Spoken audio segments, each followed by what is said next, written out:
Hello and welcome to the Heliosblog. My name is Helios. Today we're going to talk about damaged goods. This is the famous quote from Marilyn Monroe. If you can't handle me at my worst, then you sure as hell don't deserve me at my best. Many men complain that women are damaged goods. Of course, we should probably define what the terms are so that the inexperienced men can understand what we're talking about. Obviously, we want to prevent having serious relationships with women that are damaged goods for our own long-term stability and happiness. Let's get into it. Enjoying my content? Check out my blog at heliosblog.com. On YouTube, you can support me by liking and subscribing. I'm also on Spotify if you'd prefer a podcast. If you're interested in my books, The Strategist Guide to Seduction and Quotes to Live By, they're available on Amazon. In addition, you can follow me on Patreon at theheliosblog for exclusive content. On with the show. What does it mean for a woman to be damaged goods? When a woman is damaged goods, it means she's been with too many men and has lost her ability to pair bond. Some men refer to a woman being damaged by the thousand-cock stare. I find that to be an over-exaggeration, but you understand the gist, I hope. Women who've been with too many men or have stayed in the rock star phase too long eventually ruin their ability to enjoy future men. They simply cannot enjoy them because their hypergamy demands that any new man they find beats all of their previous partners. This becomes more and more difficult as the number of partners a woman has increases. Once a woman is damaged in this way, there's no going back. Many women end up miserable and alone, or settle for a man they consider to be beta and torture him to death once they've become damaged goods. The matriarchy puts no limits on female hypergamy, and thus, many women fall into the rockstar trap and ruin themselves in the long term as a result. Oxytocin. The reason why women ruin their ability to pair bond is because of a hormone called oxytocin. Oxytocin is responsible for pair bonding in both men and women, though women release about 10 times the quantity that men do. What happens when a woman sleeps with a man for the first time is that there's a huge rush of oxytocin, which attempts to bond the woman to the man. This rush of oxytocin leads to the honeymoon phase for women. For every subsequent partner after the first, women release less and less oxytocin.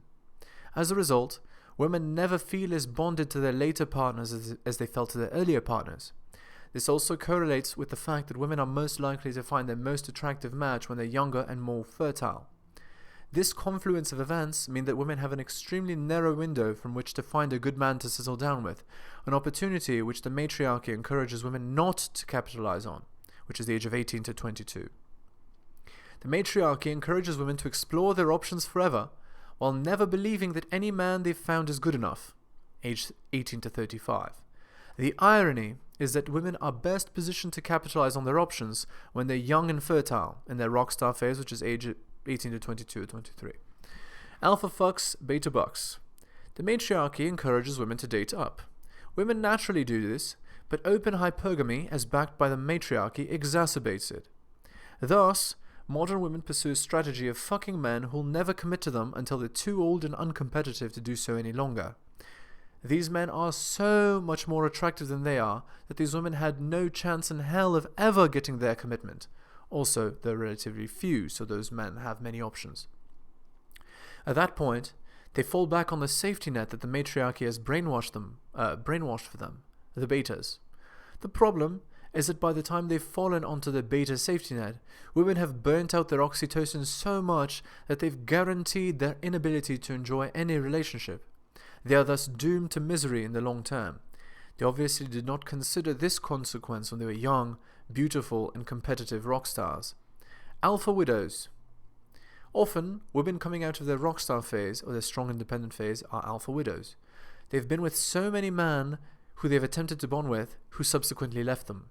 They no longer have the ability to pair bond or even to respect a man who isn't that man they were alpha widowed by. To say that these women cause misery in a beta's life is an understatement. Betas often think they've won the lottery getting with a sexy older woman, but he's actually gotten a woman who's not only sexually cold, but pair bond incapable. This is the real reason why men prefer younger women. Not only are younger women more sexually attractive, they're also much less likely to come with baggage and the inability to pair bond. Oneitis. Betas, being clueless slaves, have no idea the women that they're inheriting. They have a tendency to fixate on one and worship her. When the one that the beta fixates on is damaged goods, both people end up miserable in the long term. Obviously, any kids produced from such a union also end up miserable through osmosis. The beta safety net and the matriarchy have ruined many lives this way. Rather than encouraging women to pair up when it would be prudent and maximize their reproductive potential, the matriarchy encourages women to sterilely sleep around and waste away their youth. They are then saved by a white knight who's too brainwashed by oneitis to know any better.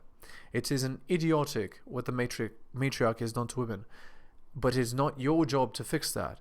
Your job is to adapt to the system that exists around you. Don't turn a hoe into a housewife. When you know a girl is damaged, do not ever get into any kind of serious relationship with her. That will lead to your misery. If you get the sense that she's had a ton of past partners, you can definitely enjoy her sexually, but you should avoid allowing her to get any closer than that. Her ability to pair bond has been burned out of her, and none of your efforts will restore it. You're better served getting yourself a younger woman who's less damaged than one who's ruined in this way. I know women are going to be very angry listening to this, but the truth is, you can't have your cake and eat it too. Biology doesn't give a shit about that. If you waste away your youth fucking around, you will suffer the consequences, women. You know who can waste away their youth fucking around? Men. Women are not men. Living the way a man does as a woman is the easiest way to make yourself miserable. The matriarchy has ruined many women's lives because it's also brainwashed women into believing that there are no consequences to their actions. The consequences of a woman sleeping around as a man does is that she ruins her ability to enjoy any sort of long-term committed relationship, something which is necessary in order to have children. When women do not have children, massive depression often results. This is because those women who did not have children have not fulfilled their biological imperative. A man's biological imperative is to sleep with multiple women. A woman's biological imperative is to have multiple children with genetically fit partners. Notice the distinct difference between these two imperatives. Open hypergamy has made women damaged goods. It's made more women damaged goods than ever before. As a result of how women have been raised in a system of open hypergamy, more women than ever have become damaged goods. They are no good for long-term relationships as a result of the many sexual partners they've had and the resultant inability to pair bond. Many women will be upset at hearing this, but ultimately, it's up to everyone to make informed decisions. If you know that your ability to pair bond and stay in a long-term relationship with a man will be damaged as a result of your reproductive choices, you should be judicious in making them. Ultimately, I cannot decide or make value judgments for you. Instead, I can give you the truth and you can decide for yourself what choices you want to make in the long term and what consequences you're willing to accept. As I've said before in previous articles, I do not personally believe in the Madonna whore fallacy. I believe that they are just women and their choices. You as a man also need to make informed decisions. If you know the woman is likely not good for a long-term relationship, do not offer her one. You'll end up miserable in the long term as a result of your poor choice. Conclusion. Women become damaged goods through poor personal choices. Obviously, as a result of the matriarchy we find ourselves in, many more women than before are encouraged to make these poor choices. When women make poor reproductive choices during their sexual prime, they hurt their ability to pair bond.